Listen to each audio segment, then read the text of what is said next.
bộ prai video ประเภทជាភាសាអង់គ្លេសបែបនេះ Get ready to speak clearly and confidently in English ឲ្យមកជាវីដេអូប្រភេទបកប្រែជាខ្មែរ ត្រៀមខ្លួននិយាយភាសាអង់គ្លេសឲ្យច្បាស់លាស់និងជឿជាក់សួស្តីខ្ញុំ Vanessa មកពី speakengliswithvanessa.com បាទសួស្តីបងប្អូនទាំងគ្នាថ្ងៃនេះខ្ញុំនឹងបង្ហាញ tip នៅក្នុងការបកប្រែ live video នៅក្នុង YouTube គឺពេលដែលយើង play សម្រាប់បងប្អូនដែលគាត់អត់ចេះភាសាអង់គ្លេសហើយចង់ស្ដាប់បានថានៅក្នុងវីដេអូ YouTube ហ្នឹងគេនិយាយពីអីគេមិនថាមេរៀនជាភាសាអង់គ្លេសមិនថារបៀបធ្វើអីផ្សេងៗដែលភាគច្រើននៅក្នុង YouTube គឺជាវីដេអូដែលជាភាសាអង់គ្លេសអញ្ចឹងសម្រាប់បងប្អូនខ្មែរដែលគាត់អត់ចេះគឺមានការពិបាកមែនទែននៅក្នុង tip នេះខ្ញុំនឹងបង្ហាញបងប្អូនអរគ្នាហើយសូមមើលវីដេអូនេះឲ្យដល់ចប់បងប្អូនអរគ្នានឹងងាយស្រួលនៅក្នុងការបកប្រែវីដេអូជាភាសាបរទេសមកជាភាសាខ្មែរយើងបាទអញ្ចឹងទៅមើលវីដេអូនឹងទាំងអស់គ្នា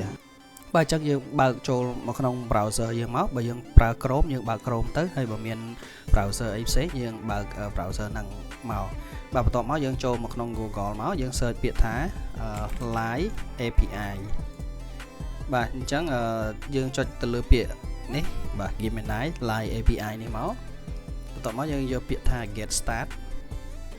ហើយយើងមើលនៅខាងឆ្វេងដៃយើងនៅត្រង់នេះគឺមានភាសាច្រើនអញ្ចឹងបើសិនជាយើងចង់បកប្រែទៅជាភាសាអីយើង select ភាសាហ្នឹងមកអញ្ចឹងគោលដៅរបស់យើងគឺ select ជាភាសាខ្មែរអញ្ចឹងយើងរកភាសាខ្មែរមកបាទនេះខ្មែរបន្ទាប់មកទៀតគឺយើងចុចទៅលើពាក្យថា share audio from tab ហើយមកសន្ទុះក្រោយមកវានឹងចេញ tab ឲ្យយើងជ្រើសរើសតើយើងគួរតែជ្រើសរើសយក tab មួយណាសម្រាប់បកប្រែបាទនេះគឺខ្ញុំយក YouTube speak English នេះបាទបន្ទាប់មកយើងចុចយកពាក្យ share អញ្ចឹងកន្លែងនេះគឺវីដេអូដែលយើងចង់ឲ្យវាបកប្រែទៅជាភាសាខ្មែរហើយសូមបញ្ជាក់កន្លែងនេះវាបកប្រែរៀងយឺតបន្តិចប៉ុន្តែអាចស្ដាប់បានបាទអញ្ចឹងយើងចុច play ទៅវានឹងអានជាភាសាខ្មែរ Get ready to speak clearly and confidently in English ត្រៀមខ្លួនដើម្បីនិយាយឲ្យច្បាស់និងជឿជាក់ជាភាសាអង់គ្លេសសួស្តីខ្ញុំ Vanessa មកពី speakengliswithvanessa.com ហើយមេរៀនថ្ងៃនេះក្នុងរយៈពេល30នាទីខាងមុខអ្នកនឹងជ្រុំមុជខ្លួនទៅក្នុងភាសាអង់គ្លេសយ៉ាងច្បាស់លាស់បាទកន្លែងនេះដូចខ្ញុំនិយាយពីដើមអញ្ចឹងវារៀងបក